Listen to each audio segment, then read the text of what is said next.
സമയം പാഴാക്കണ്ട, നമുക്ക് നേരിട്ട് ഒരു AI മാജിക്കിലോട്ട് പോയാലോ? ലേൺ AI വിത്ത് സിമ്പിൾ മെത്തേഡ്സ്. AI ലളിതമായി പഠിക്കാം. രണ്ടാമത്തെ വീഡിയോയിലേക്ക് എല്ലാ സുഹൃത്തുക്കൾക്കും സ്വാഗതം. സമയം കളയുന്നില്ല. Best places to visit in Kerala. നമുക്ക് കിട്ടി മൂന്നാർ, വയനാട്, വാഗമൺ, ആലപ്പി, വർക്കല. സത്യത്തിൽ ഇതിന് ChatGPT ആവശ്യമില്ല. ഒരു ഗൂഗിൾ ബ്രൗസർ ചെയ്യേണ്ട പണിയേ ഉള്ളൂ. അത് നമ്മൾ ഒരു AI ടൂളിന് കൊടുത്തു, അത് ചെയ്തു, അത്രയേ ഉള്ളൂ. ഇനി ഇതേ കാര്യം നമ്മൾ ഒരു AI ടൂൾ, ChatGPT പോലുള്ള ഒരു AI ടൂളിന് കൊടുത്താൽ സംഭവിക്കുന്ന മാജിക്ക് എന്താണെന്ന് നോക്കാം. ഞാൻ നവംബർ മാസത്തിൽ 3 ദിവസത്തേക്ക് കേരള യാത്രയ്ക്ക് പോവുകയാണ്. എനിക്ക് വെള്ളച്ചാട്ടങ്ങളും തിരക്ക് കുറവുള്ള സ്ഥലങ്ങളും ഇഷ്ടമാണ്. അതനുസരിച്ച് ഒരു പ്ലാൻ തയ്യാറാക്കാമോ? ഇത് നമ്മൾ കൊടുക്കുന്നു, എന്താണ് സംഭവിക്കുന്നത് നോക്കാം. ഇത് നമ്മൾ കൊടുത്തിട്ടുണ്ട്, എന്താണ് സംഭവിക്കുന്നത് നോക്കാം. നോക്കൂ, ഒരു വിശദമായ ടൂർ പ്ലാൻ ഇവിടെ തന്നിട്ടുണ്ട്. ഒന്നാമത്തെ ദിവസം കൊച്ചിയിൽ നിന്ന് തിരിച്ച് ആതിരപ്പള്ളി, വാഴച്ചാൽ, വാഗമൺ, അങ്ങനെ എവിടെ നമ്മൾ എങ്ങനെ പോകണം, എവിടെ ഭക്ഷണം കഴിക്കണം. രണ്ടാമത്തെ ദിവസം രാവിലെ എന്താ പ്ലാൻ, ഉച്ചയ്ക്ക് ശേഷം, വൈകുന്നേരം. മൂന്നാമത്തെ ദിവസം എല്ലാ സ്ഥലങ്ങളും ഉൾപ്പെടെ വിശദമായ ഒരു ടൂർ പ്ലാൻ നമുക്ക് തയ്യാറാക്കി നൽകുന്നു, നമ്മുടെ ആവശ്യങ്ങളുടെ അടിസ്ഥാനത്തിൽ. ഇതാണ് ചോദ്യം ചോദിക്കുന്നതും നമ്മുടെ ആവശ്യങ്ങൾ പറയുന്നതും തമ്മിലുള്ള വ്യത്യാസം.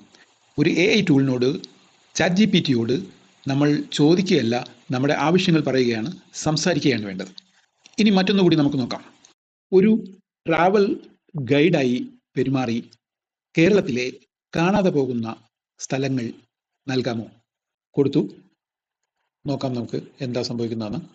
നല്ലൊരു മറുപടിക്ക് വേണ്ടി കുറച്ച് കൂടുതൽ ആലോചിക്കുന്നു. AI പഠിച്ചുകൊണ്ടുള്ള ഈ യാത്രയിൽ ഒപ്പം ഉണ്ടാകുവാൻ ചാനൽ സബ്സ്ക്രൈബ് ചെയ്തു എന്ന് എല്ലാവരും ഉറപ്പുവരുത്തുക. നോക്കൂ, കേരളത്തിലെ അത്ര അറിയപ്പെടാത്തത് ആയ കുറേ സ്ഥലങ്ങൾ, അതിൻ്റെ ചിന്നാർ വന ഏരിയ, പള്ളിക്കര, ചിറപ്പൂപ്പ, ചെറിയ ടിപ്പി, ഇങ്ങനെ കുറേ നമുക്ക് പോലും അറിയാത്ത കുറേ സ്ഥലങ്ങളുടെ വിവരങ്ങൾ നൽകുന്നുണ്ട്. ChatGPTക്ക് നമ്മുടെ വാക്കുകളല്ല, നമ്മുടെ ആവശ്യങ്ങളും നമ്മുടെ ആശയങ്ങളും മനസ്സിലാക്കാൻ സാധിക്കും. അതിനനുസരിച്ച് അതുമായി ഇടപഴകാൻ ശ്രമിക്കുക. അടുത്ത വീഡിയോ വരെ ഇതുപോലുള്ള വ്യത്യസ്തമായ ഇടപെടലുകൾ ChatGPTയുമായി ചെയ്ത് പരിശീലിക്കുക. അടുത്ത വീഡിയോയിൽ നമ്മൾ നമ്മുടെ ആശയങ്ങളും നമ്മുടെ രീതികളും നമ്മുടെ സ്വഭാവവും എങ്ങനെ ChatGPTയെ പരിശീലിപ്പിക്കാം എന്ന് നോക്കാം. ആദ്യ വീഡിയോ കണ്ടവർക്ക് ഓർമ്മയുണ്ടാകും, എനിക്ക് ജലദോഷം എന്ന് പറഞ്ഞപ്പോൾ മഴ നനഞ്ഞോ, ആവി പിടിക്കൂ, വിശ്രമിക്കൂ എന്നൊക്കെ പറഞ്ഞത് നിങ്ങൾ ശ്രദ്ധിച്ചിട്ടുണ്ടാവും. അത് ഞാൻ പരിശീലിപ്പിച്ചതാണ്. അതുപോലെ നമുക്ക് നമ്മുടെ ആവശ്യത്തിനനുസരിച്ച് ChatGPTയെ പരിശീലിപ്പിച്ചെടുക്കാൻ കഴിയും. അതെങ്ങനെയാണെന്ന് അടുത്ത വീഡിയോയിൽ നമുക്ക് നോക്കാം. ആദ്യ വീഡിയോയുടെ ലിങ്ക് ഇതിൻ്റെ ഡിസ്ക്രിപ്ഷനിൽ കൊടുക്കുന്നുണ്ട്.